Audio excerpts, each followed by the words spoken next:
So, ayan na guys, ang ating nagawa. Isang malaki. Ito ibibigay ko sa kaibigan ko.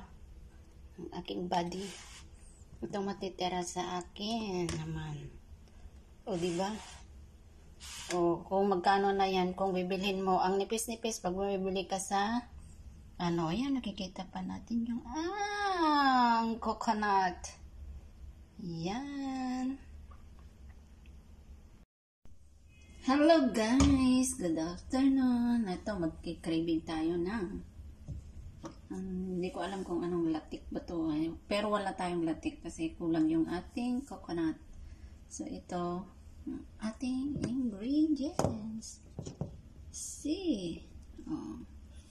Meron tayo dito glutinous rice. At saka yung ating coconut milk. Sugar, pero ilalagay ko na rin itong ating condensed milk. Twist with coconut and ube. So, pagsama-samahin lang natin guys yung ating asukal.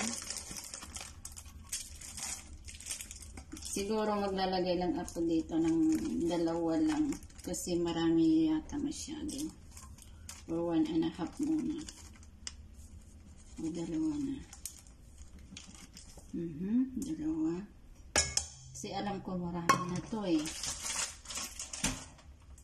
Tapos lalagay na natin yung ating coconut milk. And coconut milk. Pero alam ko kulang ito. Ayan. Maglalagay tayo ng tubig.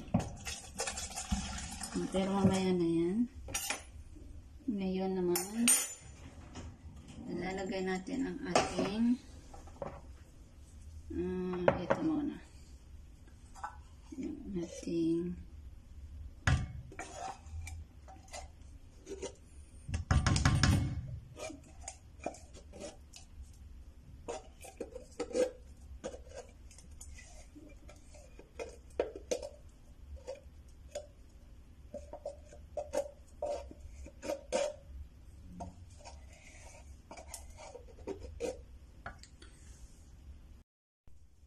lalagay naman natin yung ating ube.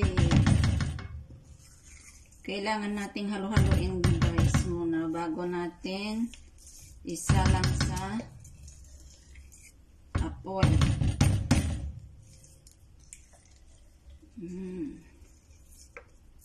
Wala lang tayong food color. Ito ay natural na lang. Kasi wala tayo. Mas maganda yung natural.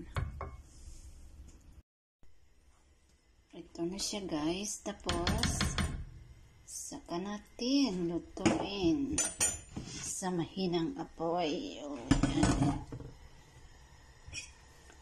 Haluin lang natin guys.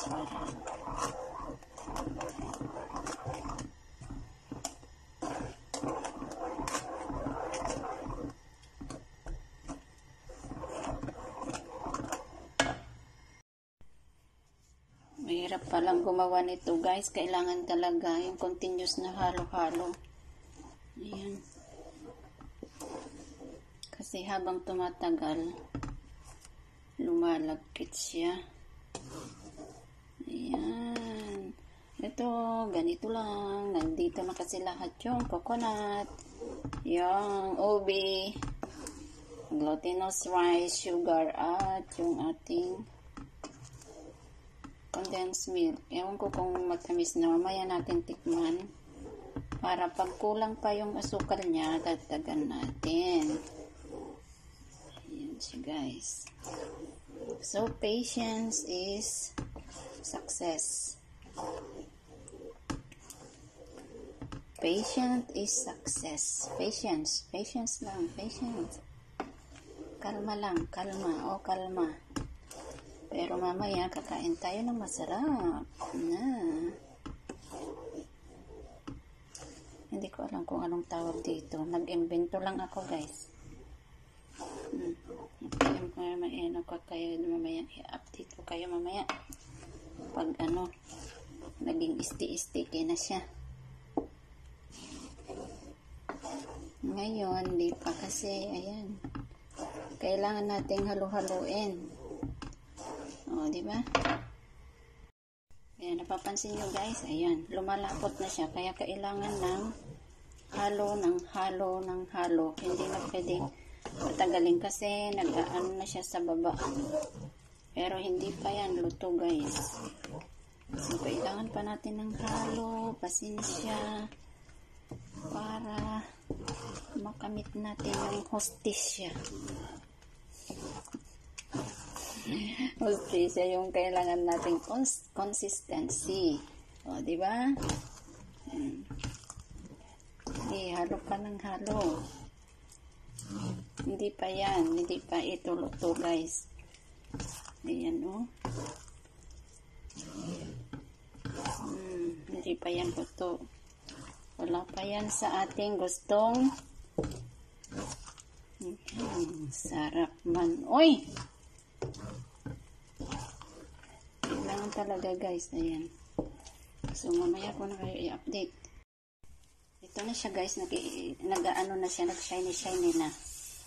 Pero kailangan talaga yung mahabang pasensya kasi habang tumatagal, lumalagkit. Pero mamaya pa ito, mamaya ko pa anuhin. Para siya, masarap kasi yung parang nag-ano siya sa baba, nasusunog ba. Diba masarap kasi yan eh. Pero mamaya pa natin, mamaya pa yan. Yung nakikita nyo puti-puti, yan yung coconut. Sarap man. Uy! Mamaya pa guys. Kunting ano pa, kunting kembot pa. Kasi mas masarap yung ay. Ayan.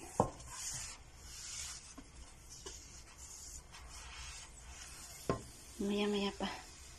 Ng konti. Masakit na yung kamay ko. Ay, pagkatapos ng isang oras, ayan na. Ay, naku, sakit ng kamay, guys. Pero worth it. Grabe. Oy, oh, diba? Nagbanti-banti ka na siya. Maganda sana yung may kulay pa, pero mas okay na to. Natural color. No preservative added. O, di ba? Kasi pag bumili ka dyan sa palengke, ay naku, kung konti lang, di ka pa mabubusog.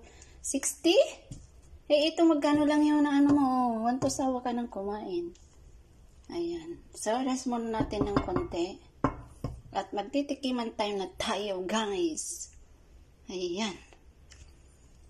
Napakasimple lang. Pero, talagang, yung pasensya mo talaga kasi masakit sa balikat. Sakit sa balikat yung paghalo-halo. Lalo na yan, lumalagkit na. Ay, ang sarap. Uy, nakikita yung ating buko. And may ubi yan. O, di ba? So, tikiman time na tayo. So, tikman na natin ang ating, ewan ko kung anong tawag dito. Basta, nag-craving ako. Ayan.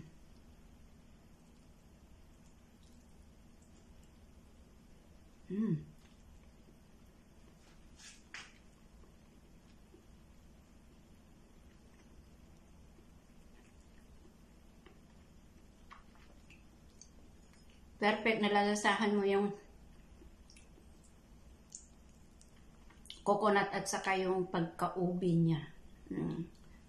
Natural ube, wala siyang preservative na food coloring or what.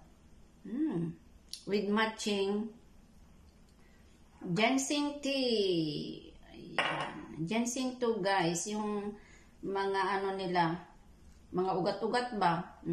Ugat-ugat ng ewan. Basta sabi nila, ginseng daw to maganda sa katawan. Ano mo naman dito? Ayan. Pangalawang subo para sa inyo.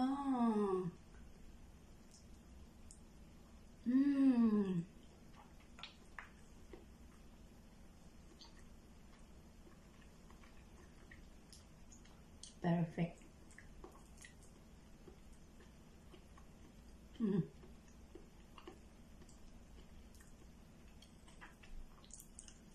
Sarap yung ano. Tapos tama lang yung ano niya, yung tamis niya kasi ayoko masyadong matamis.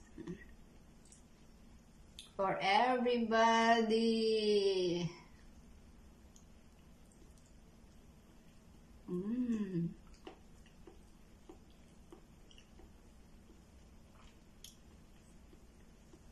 So, thank you for watching, guys.